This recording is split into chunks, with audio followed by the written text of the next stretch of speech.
The night was calm, with a soft breeze moving through the quiet neighborhood. Streetlights cast a warm glow over the clean sidewalks, and a few cars passed by, their headlights cutting through the darkness.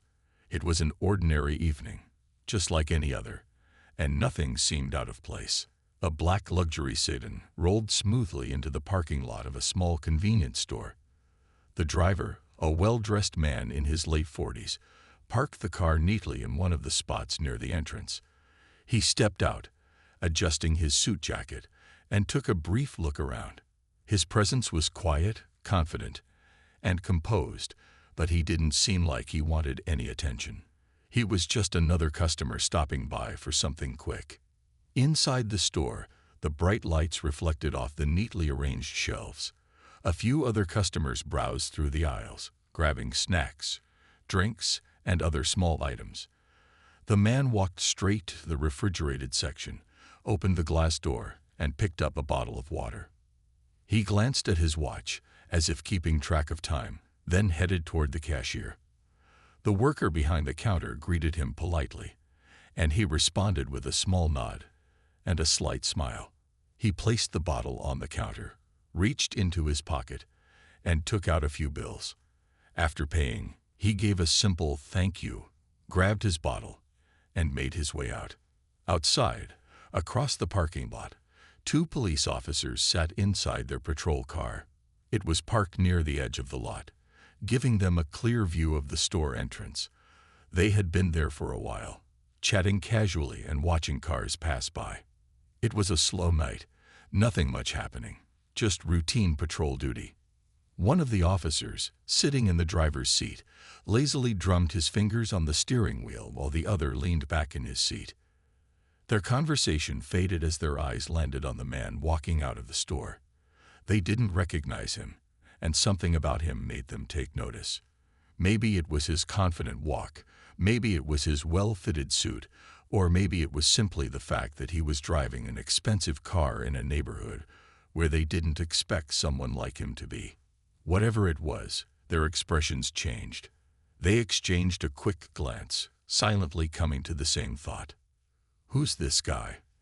The officer in the passenger seat muttered, narrowing his eyes. The driver shrugged, but kept watching as the man walked toward his car. "Let's check it out." Without hesitation, he flicked on the patrol car's lights, and the red and blue glow flashed through the parking lot. The sound of the siren chirping briefly broke the peaceful night. The man, who had just reached for his car door handle, paused and turned around. His expression remained calm, almost unreadable, as he watched the officers step out of their vehicle. "Excuse me, sir," the officer in charge said, walking toward him with a firm stance. "Can we have a word with you?" The man looked at them without any sign of worry or nervousness. He stood straight, bottle of water still in hand, as he responded in a measured voice. "Is there a problem, officer?" The second officer, who had now reached his partner's side, took a step forward. "Can we see some ID?" he asked, his voice carrying a tone of authority. The man didn't immediately respond. Instead, he studied their faces for a brief moment before speaking again. "May I ask why you need to see my ID?" His voice was polite, firm, and controlled, not the least bit defensive. The first officer shifted slightly, adjusting his belt as he replied, "Routine check. Just making sure everything's in order." The man gave a small nod, as if considering their words. Then, slowly and deliberately, he reached into his pocket. His movements were smooth, unhurried, careful. He pulled out his wallet, flipping it open to reveal an ID inside. The officers leaned in slightly, trying to read it, but the dim lighting made it difficult to see clearly. "Can I ask your names?" the man said, his tone still polite, but carrying an edge of curiosity. The officers didn't answer immediately. Instead, the first officer took a small step closer. "What brings you around here tonight?" he asked, ignoring the question. The man exhaled softly, his expression remaining neutral. "I stopped to buy a bottle of water," he replied simply. The answer was straightforward, logical. Yet, for some reason, the officers didn't seem satisfied. They exchanged another look, as if silently agreeing on their next move. The tension in the air, though unspoken, had started to build. The man, however, remained exactly as he had been since the beginning, calm, composed, and watching. He wasn't intimidated, and he wasn't nervous. If anything, there was something in his presence that suggested he was used to handling situations like this. As the officers continued standing there, waiting for something they couldn't quite explain, the night remained quiet. The streetlights still cast their glow, the wind still moved gently through the trees, and the world carried on as if nothing unusual was happening. But in that small parking lot, in that brief moment, something had shifted. A decision had been made, though none of them knew it yet. And what was about to unfold would change the officers' lives forever. The man stood still, his calm expression never changing as he held out his wallet. The two officers leaned in slightly, trying to get a better look at the ID inside, but the dim parking lot lighting made it difficult. The first officer, standing closest, squinted for a moment before glancing at his partner. "Step away from the car," the officer ordered, his tone firmer than before. The man didn't move right away. He kept his wallet open, making sure they could see the ID, but he could already tell they weren't really looking at it. They weren't interested in who he was. They had already made up their minds about him.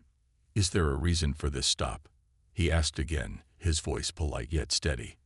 The second officer stepped forward, his hand resting on his belt near his holster. "Just follow instructions, sir. Step away from the vehicle and keep your hands where we can see them." The man took a slow breath. He had been in situations far more dangerous than this, ones where a wrong move could cost lives. Yet even now, he could feel the weight of the moment. He knew exactly what was happening. He stepped back from his car, moving just enough to show that he was willing to comply. "I've already shown you my identification," he said, his tone controlled. "If there's a reason you need to detain me, I'd appreciate knowing what it is." The first officer let out a short breath, as if annoyed. He finally pulled out a flashlight and shined it directly at the ID. The light reflected off the silver lettering, but instead of reacting to what he saw, his expression didn't change. It was almost as if he refused to believe what was in front of him. "Where are you coming from tonight?" he asked instead, ignoring the ID completely. The man didn't respond immediately. He could tell they weren't interested in his answers. This wasn't about following procedure. It was about control. "I had a long day at work," he answered simply. "I stopped here to get a bottle of water before heading home." The second officer, still standing close, crossed his arms. "That's so." He nodded toward the car. "This your vehicle?" The man remained patient. "Yes, it's registered in my name. If you run the plates, you'll see that everything is in order." The first officer gave a small chuckle, shaking his head slightly. "Mind if we check the car?" For the first time since the encounter began, the man's expression shifted slightly. It wasn't fear or frustration, just a quiet understanding of what was happening.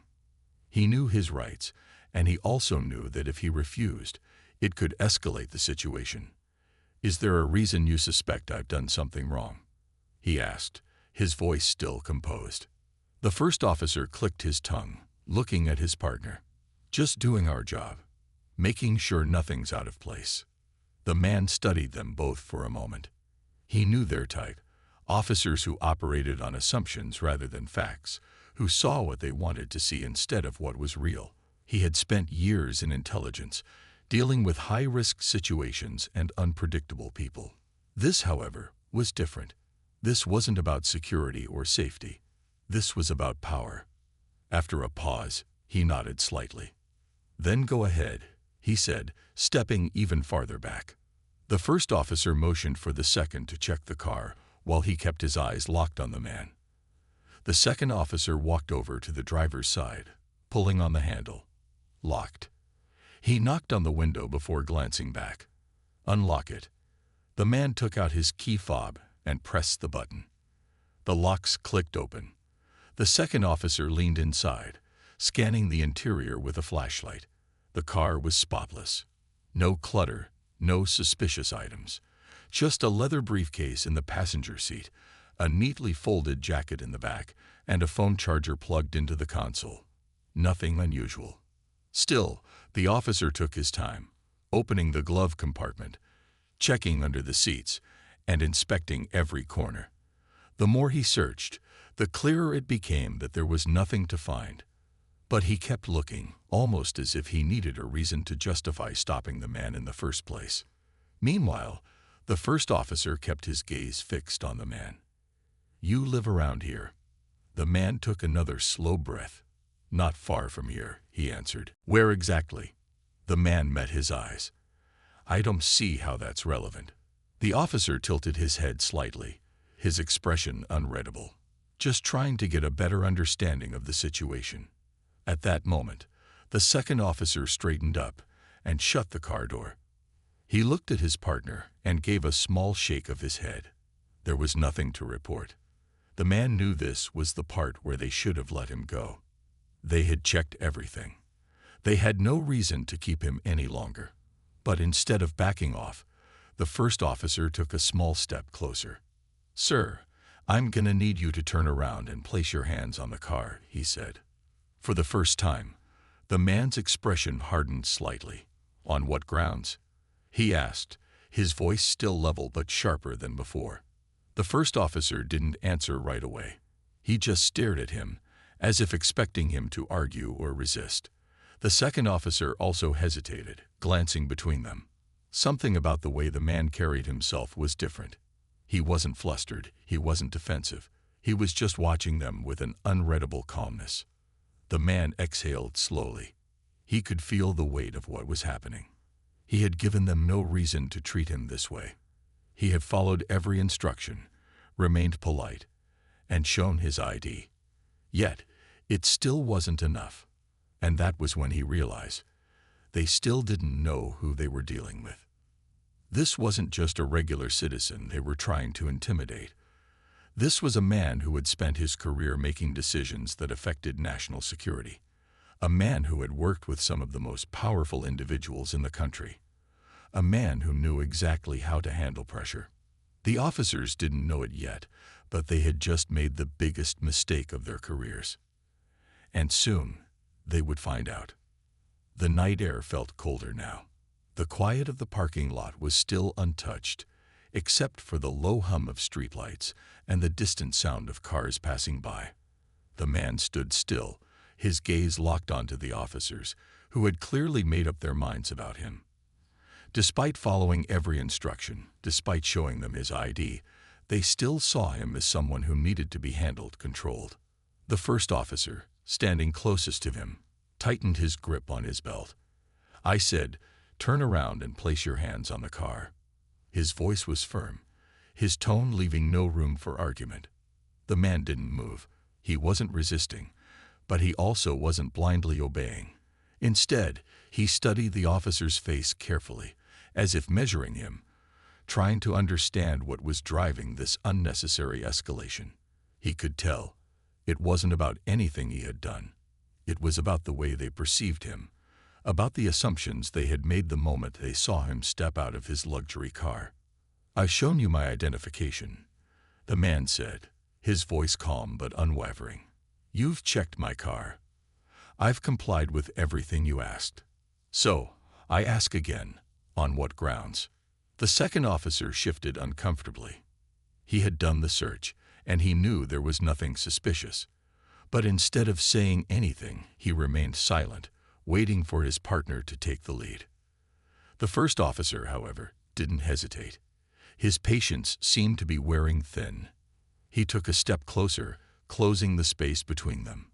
"You're refusing to comply?" he asked, voice sharper now. The man let out a slow breath. "I am asking for an explanation," he corrected. The officer's jaw tightened. His hand twitched slightly near his holster. His partner saw it too, and took a half step back, suddenly uncertain. The man noticed this reaction immediately. Years of experience had taught him how to read body language, how to recognize the subtle shifts in behavior that could signal an escalation. He had been in war zones, in high-stakes negotiations, in rooms where life-altering decisions were made. And right now, in this empty parking lot, he could feel it. This situation was on the edge of something dangerous. And then it happened. The first officer's patience snapped. In one quick motion, he reached for his firearm and pulled it from its holster. The click of the gun leaving its casing sent a sharp wave of tension through the air. Hands on the car. Now. The second officer, though surprised by his partner's sudden action, reacted on instinct. He pulled his own weapon as well, aiming it directly at the man's chest. For the first time that night, the silence was broken by something heavier, something dangerous. The man, however, didn't flinch. He had seen this before. He had faced threats far more serious than this. He had been in situations where split-second decisions meant life or death. And now, here he was, standing in front of two officers who had no idea who they were dealing with. Slowly, deliberately, he exhaled. Then, in a voice so steady it almost sounded casual, he spoke. "Are you sure about this?" The words were simple, but there was something in the way he said them. Something that made both officers hesitate, if only for a second. Their fingers tensed on their triggers. The second officer's breathing had become uneven. The first officer, still holding his gun steady, frowned slightly. It wasn't the words themselves that unsettled him. It was the way the man said them. As if he wasn't afraid. As if he was in control of the situation, even with two guns pointed at him. The man stayed perfectly still. He didn't raise his hands in surrender, nor did he make any sudden movements. Instead, he let his presence speak for itself. He had faced danger before. He had walked through places where a gun wasn't just a tool, it was a decision maker. But in all those situations, he had never lost his control. And he wasn't about to lose it now. "If you're going to arrest me, you better have a reason," he continued, his voice never wavering. "Because I promise you, this moment will not end the way you think it will." The first officer's grip on the gun faltered slightly, but he quickly tightened it again. He had expected fear. He had expected resistance. But this was something else entirely. The second officer swallowed hard. His instincts were screaming at him now. Something was wrong. Something about this situation wasn't adding up. The man watched them carefully. He had given them a chance to step back, to realize their mistake. But they hadn't taken it. So now he would give them something else, something they weren't expecting. Moving as slowly as possible, he reached into his jacket pocket. The officers' grips tightened on their guns, their breath caught. Their eyes locked onto his hand.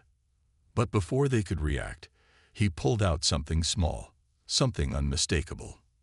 A leather badge case. With a flick of his wrist, he flipped it open. The golden emblem of the Central Intelligence Agency gleamed under the bright streetlights. And then, silence. Complete, utter silence. The second officer's eyes widened as he registered the words on the ID. Deputy Director of the CIA. The first officer's face drained of color. The man let the moment stretch just long enough for them to understand what had just happened. Then, with slow, deliberate movements, he tilted his head slightly. "I suggest you call your chief," he said, his voice even softer now, "before you make the biggest mistake of your career." Neither officer moved. Neither officer spoke. Because in that moment, they both realized. They had just pointed their weapons at one of the most powerful intelligence officials in the country. And there was no coming back from that. The parking lot, which had once felt like just another quiet place in the city, now felt like the center of a storm. The two officers stood frozen, their guns still raised, but their hands no longer steady. The golden emblem of the Central Intelligence Agency glowed under the streetlights, its meaning sinking in deeper with every passing second. Neither officer spoke. The weight of their mistake pressed down on them, heavier than the weapons in their hands. The man, the Deputy Director of the CIA, held his badge calmly, giving them enough time to process the gravity of what they had done. He watched their faces change. First confusion, then shock, and finally, a creeping fear. The second officer was the first to react. His fingers twitched, and in one swift motion, he lowered his gun. His breath came out in a short, uneven exhale as he glanced at his partner, who was still gripping his weapon like it was the only thing keeping him standing. "Sir," the second officer stammered, his voice suddenly different. Not commanding, not aggressive, but uncertain. This is just a misunderstanding." The man didn't move. He simply studied them, his expression unreadable. "A misunderstanding," he repeated, his voice smooth and even. The first officer still hadn't lowered his weapon. His mind was racing, trying to catch up with the reality of the situation. He had been so sure of his authority just moments ago, so convinced that he was in control. But now, standing face to face with one of the highest-ranking officials in national intelligence, that confidence was slipping away. Finally, his grip loosened. With a sharp breath, he lowered his weapon, though his shoulders remained tense. He swallowed hard, his throat suddenly dry. "Sir, we were just following procedure," he said, his voice tight, as if he were holding on to the last bit of control he had. "We didn't know who you were." The man tilted his head slightly. "And if I weren't the deputy director of the CIA?" he asked, his voice still calm, but there was something sharper underneath it. "If I were just an ordinary citizen, what then?" The silence that followed was heavy. The officers had no answer, at least not one they could say out loud. The second officer shifted uncomfortably, glancing around as if hoping someone else would step in and fix this mess. "Look, sir," he started, his tone almost pleading. Maybe we overreacted. We thought." He stopped himself before finishing the sentence, realizing that no explanation would sound reasonable now. The man sighed softly and closed his badge case, slipping it back into his jacket pocket. "You should call your commanding officer," he said simply. "Right now." The first officer hesitated, his pride still wrestling with reality. But the second officer was already reaching for his radio. He knew there was no way out of this without higher-ups getting involved. "Dispatch," he said, pressing the button on his radio with a slightly unsteady hand. "This is Officer Grant. We need a supervisor on site immediately. Over." The response came almost instantly. "Copy that, Officer Grant. What's the situation?" The officer hesitated. He wasn't sure how to put this into words. He glanced at the man, then at his partner. Finally, he answered, We have a situation involving a high-ranking federal official, requesting immediate response." A brief pause on the other end, then a voice crackled back, more serious this time. "Supervisor en route. ETA 5 minutes. Stand by." The officer let out a shaky breath and put his radio away. 5 minutes. That wasn't long, but right now it felt like an eternity. The deputy director glanced at his watch, then back at the officers. His expression hadn't changed. Still calm, still unreadable. But there was something in his eyes, something that made them both feel smaller than they had ever felt before. "I hope," he said quietly, "that this is a moment you'll remember." Neither officer dared to respond. The minutes stretched out, thick with tension. The man didn't speak again. He didn't need to. The weight of their mistake sat heavy in the air, and the silence only made it worse. Then, finally, headlights appeared at the far end of the parking lot. A black SUV pulled up, followed closely by another patrol car. The doors opened, and 2 men stepped out. The first was a senior officer, gray-haired, sharp-eyed, and carrying the air of someone who had seen it all. His uniform was crisp, his posture rigid with authority.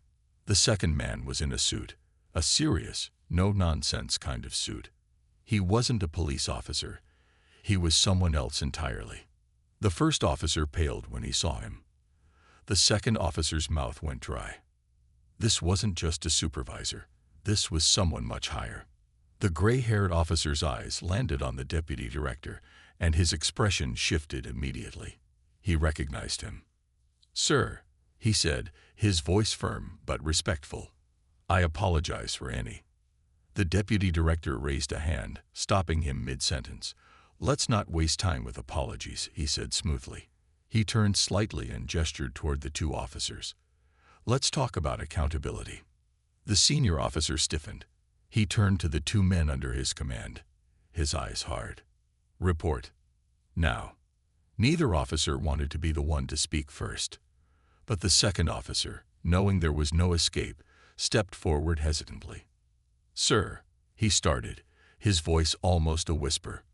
We misidentified the situation. We didn't know who he was." The senior officer's expression darkened. "That much is clear." The man in the suit stepped forward now, his expression unreadable. When he spoke, his voice was measured but carried undeniable authority. "This is beyond a simple mistake," he said. "You drew weapons on a federal intelligence official without cause. You failed to verify identification. You escalated a situation that should never have begun in the first place." He turned his gaze directly to the first officer, the one who had been the most aggressive. "Do you have anything to say for yourself?" The first officer's mouth opened slightly, but no words came out. He had been so sure of himself, so certain that he was in control of the situation. But now, standing before men who actually held power, he realized he had just made the worst mistake of his career. The parking lot was no longer just a quiet space in the city. It had become the center of something far bigger. The presence of the senior officer and the man in the suit had shifted the atmosphere completely. What had started as a routine traffic stop had now turned into a career-defining disaster for the two officers involved.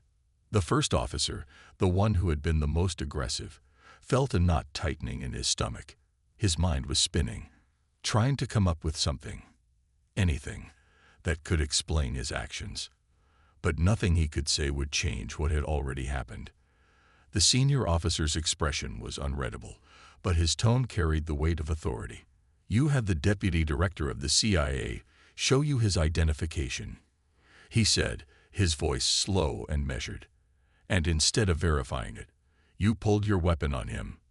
The first officer's throat was dry. He had no answer that wouldn't make things worse. The second officer, feeling the pressure as well, stepped forward slightly. "Sir, we made an error in judgment," he admitted, choosing his words carefully. "We misread the situation." The man in the suit, who had remained silent until now, let out a slow breath. He turned to the deputy director, his voice calm but firm. "Sir, do you wish to file a formal complaint?" The deputy director had remained quiet all this time, simply watching. He knew that a single word from him could end these officers' careers instantly.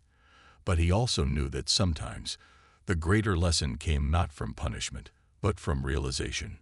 He glanced at the two officers, his gaze steady. Then, finally, he spoke. "I don't need to file a complaint," he said, his voice smooth but carrying weight, "because what happens next is not up to me. It's up to them." The first officer frowned slightly.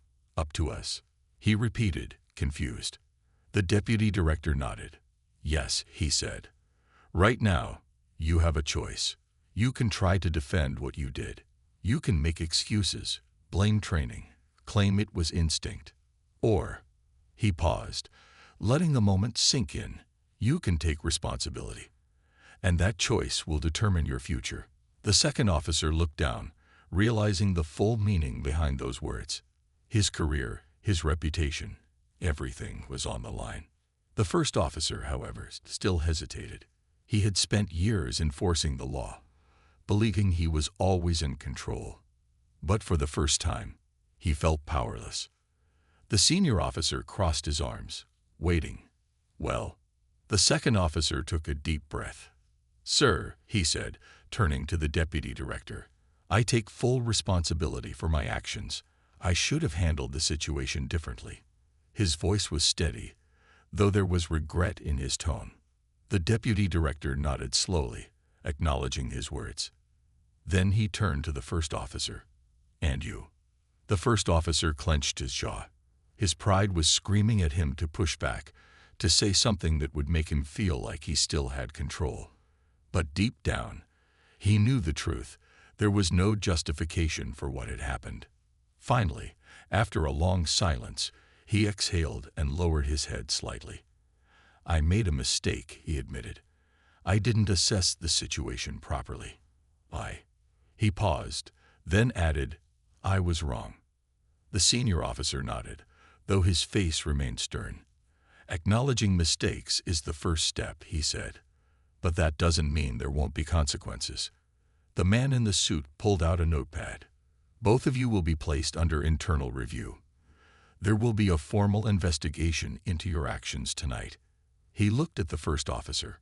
"Given the level of escalation, immediate suspension is on the table." The first officer swallowed hard.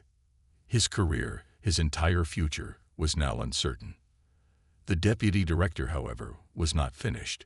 He stepped forward slightly, his voice calm but firm. "Let me tell you both something," he said. "Every single day, people trust you with their safety. They trust you to make the right decisions, to handle situations with wisdom, not just power. What happened tonight wasn't just a mistake. It was a failure to think, a failure to listen, a failure to see beyond assumptions." Neither officer could meet his gaze. "I don't know what will happen to your careers after this," he continued. "But I do know this: if you don't learn from tonight, if you don't change, then you don't deserve the badges you wear." The words hit harder than any official punishment ever could. The man in the suit closed his notepad and nodded to the senior officer. "We'll take it from here." The senior officer turned to the two men. "Turn in your weapons and badges," he ordered. "Until further notice, you are both relieved of duty." The second officer, already expecting this, unhooked his badge and set it down without hesitation. The first officer, however, hesitated. His fingers lingered on his badge, his mind racing. But in the end, he knew he had no choice. With a slow, almost reluctant movement, he removed his badge and gun, placing them both down. The deputy director watched silently. Then, without another word, he turned and walked toward his car. The two officers stood there, watching him go, feeling the full weight of what had just happened. Tonight had changed everything. The night air felt colder now. The two officers stood there, their minds heavy with the weight of what had just happened. Their badges and weapons were no longer in their hands. Instead, they had been taken away, symbols of their authority stripped from them in a matter of minutes.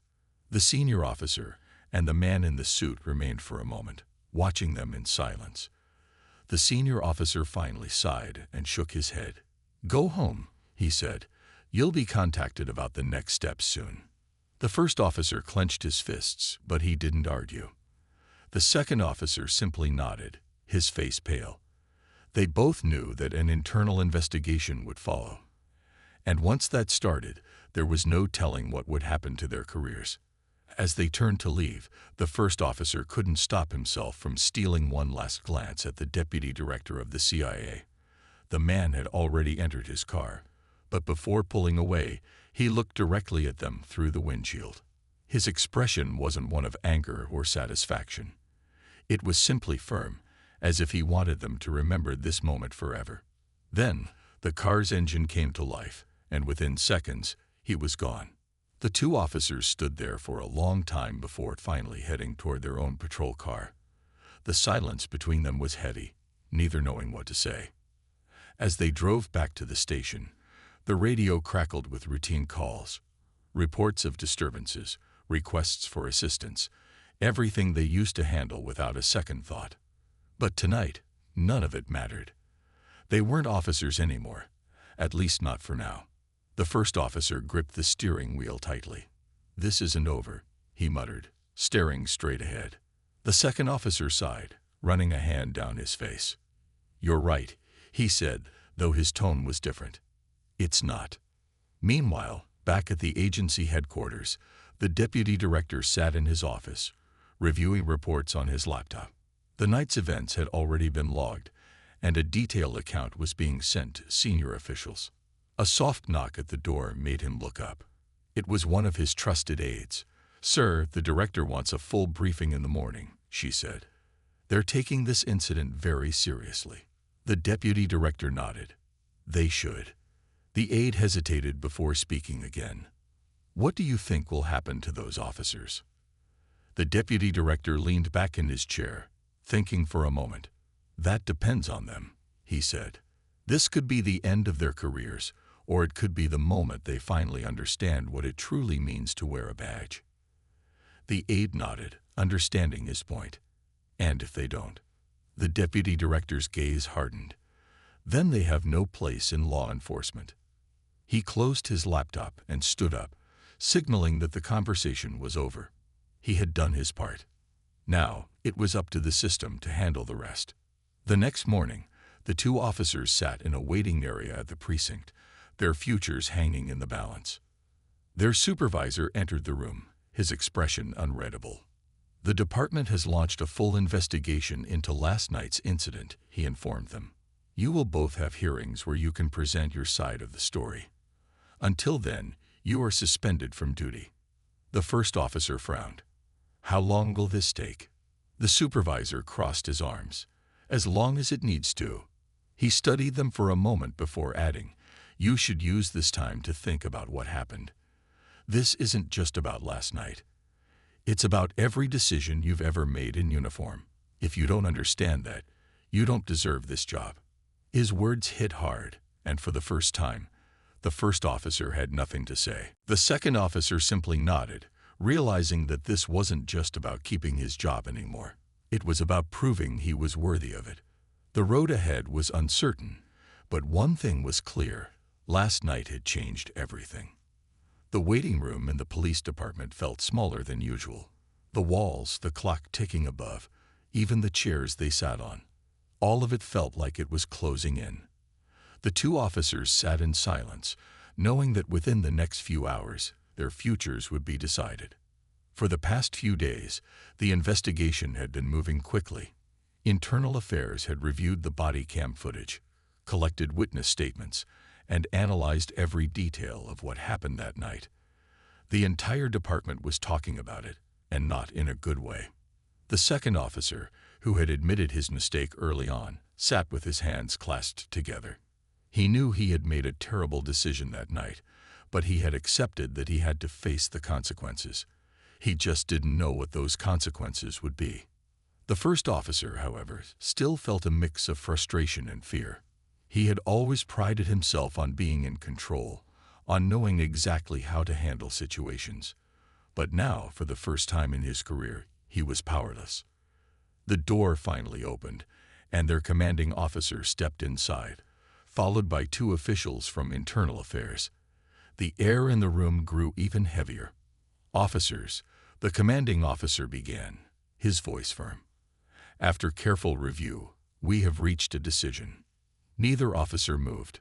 They simply waited. The first Internal Affairs investigator, a sharp-eyed man in a dark suit, cleared his throat.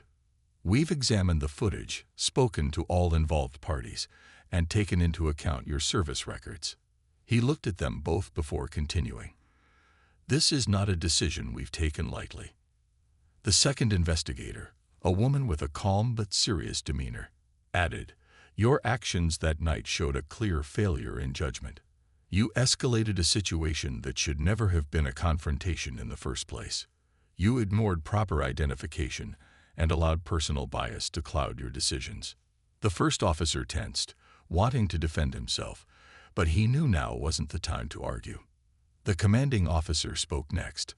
"Officer Grant," he said, addressing the second officer, "you admitted your mistake almost immediately. You cooperated fully with the investigation and have shown remorse for your actions." The second officer straightened, waiting for the final verdict.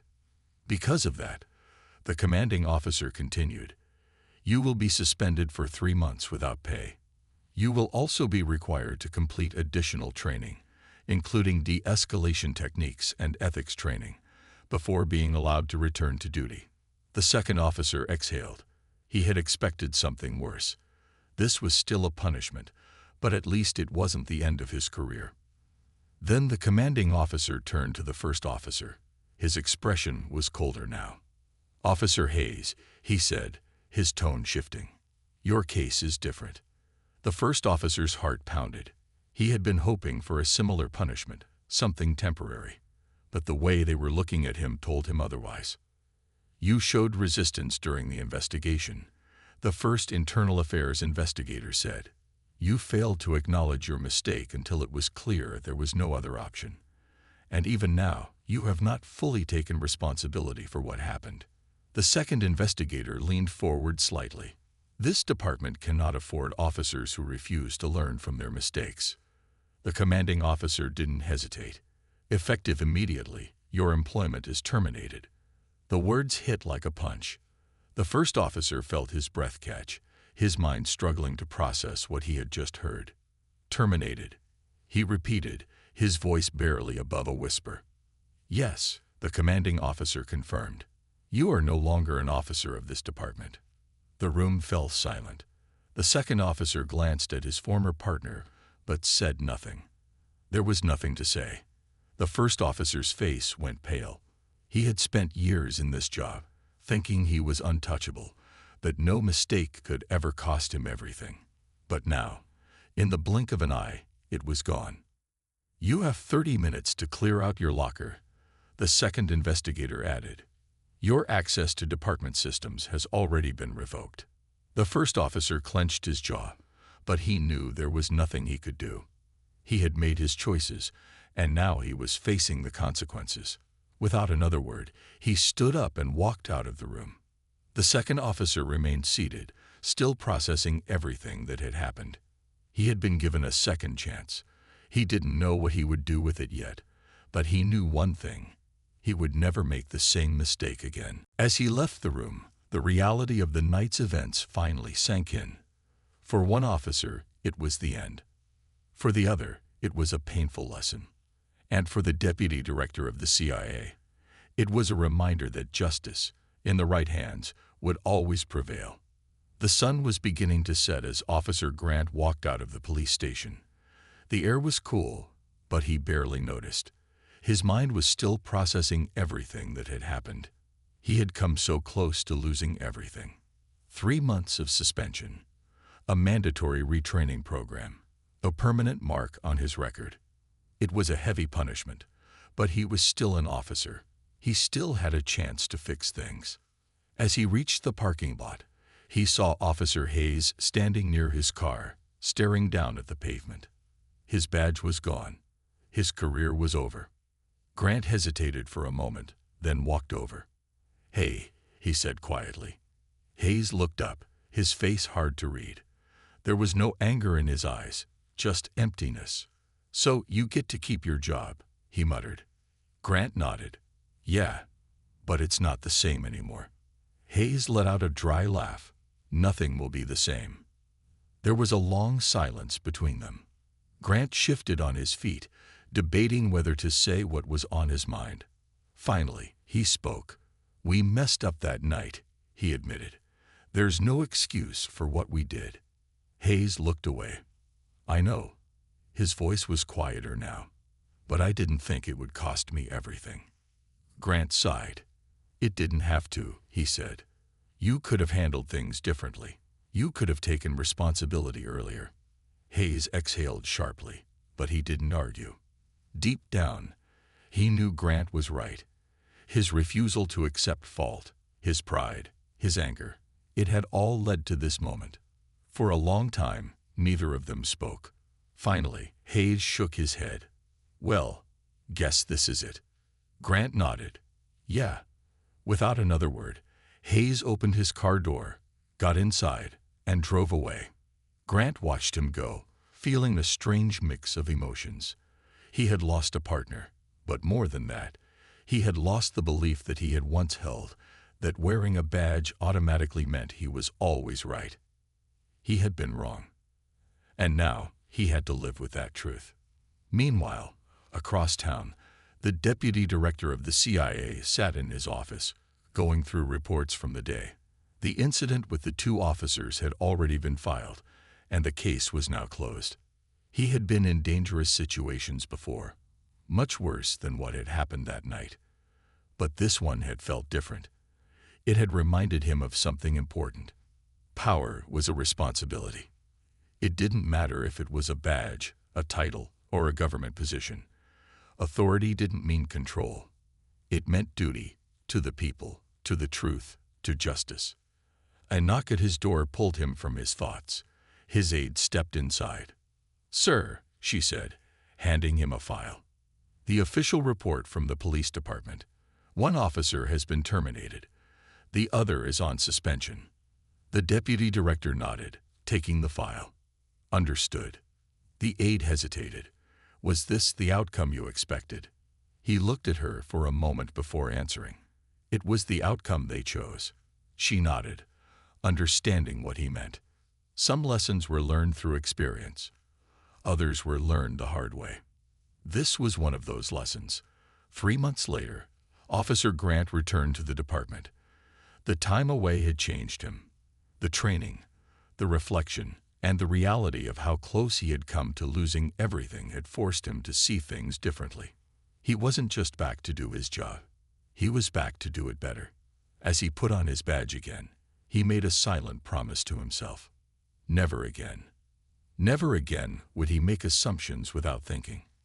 Never again would he let his pride get in the way of doing the right thing. Never again would he forget the responsibility that came with wearing this uniform. The department was different now. The incident had sparked changes, more training, more accountability, a shift in how officers handled situations like the one that night. And as Grant stepped out onto the streets once more, he knew one thing for certain. This wasn't just a second chance.